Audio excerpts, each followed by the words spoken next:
adversity and conflict. It is only then that we find hidden reserves of courage and resilience we didn't even know we had. The future is hinged on your resiliency.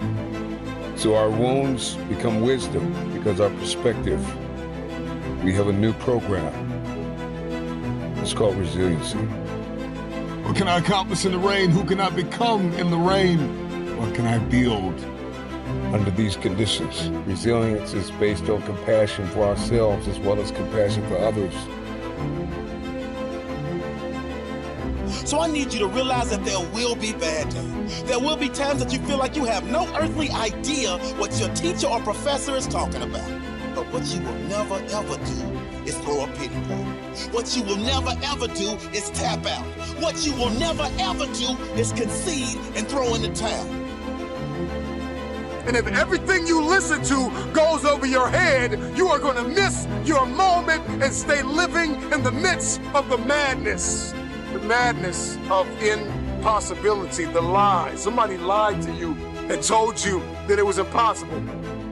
Because understanding the power and the difference between what is impossible and what is possible, it all comes back to your perspective and your capacity. See, your life is one big sum average of the thoughts that you consistently hold in your mind. Your actions, your outcomes, your life is just one great mirror reflecting back to the world what you're thinking on the inside. All of the pain, all of the trauma, everything you have experienced, the turbulence, you have to garner up all of that hunger. I'm talking about you gotta think of everything you've ever wanted in your life, and you gotta put it toward that goal. And there are things that you have been called to do that no one on earth has ever done. So I know what pain feels like. I know what disappointment looks like, and I don't like the look. I'm coming back for everything they told me I wanted. I'm gonna show the world that whatever is broke can truly be fixed. I'm gonna be greater and better than anything you've ever seen.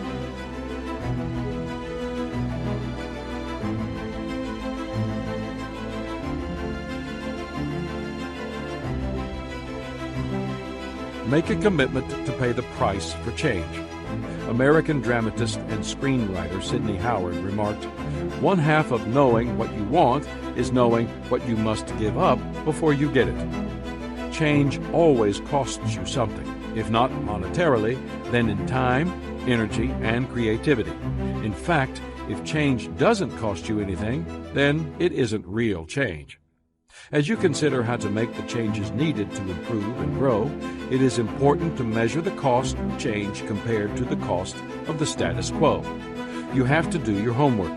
That often makes the difference between change equals growth and change equals grief.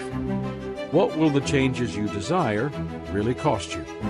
Management expert Tom Peters gives a perspective on this. He suggests, don't rock the boat, sink it, and start over. If you desire to be creative and do something really innovative, that's sometimes what it takes. You must destroy the old to create something new. You cannot allow yourself to be paralyzed by the idea of change. 4. Change must happen within you before it can happen around you.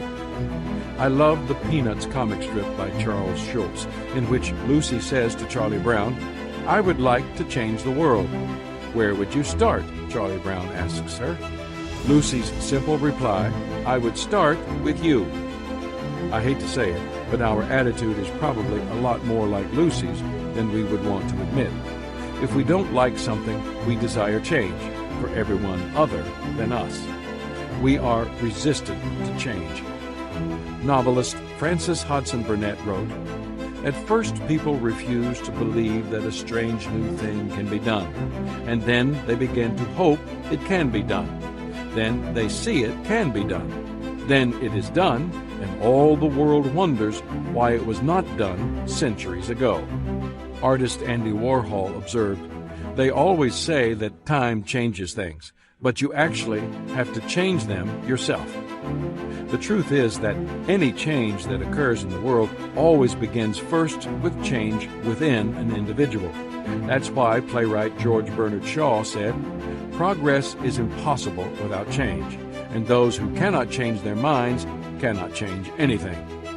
The good news is that once you dedicate yourself to growth and develop a lifestyle of planned improvement from the inside out, it becomes normal to you. And you notice when you're not making the progress you have come to expect. It is said that pianist Arthur Rubinstein refused to listen to recordings made of songs he had played. Even only a few months after he completed them, he was dissatisfied with the playing he heard. Why? Because he had grown and changed, but the recordings had not.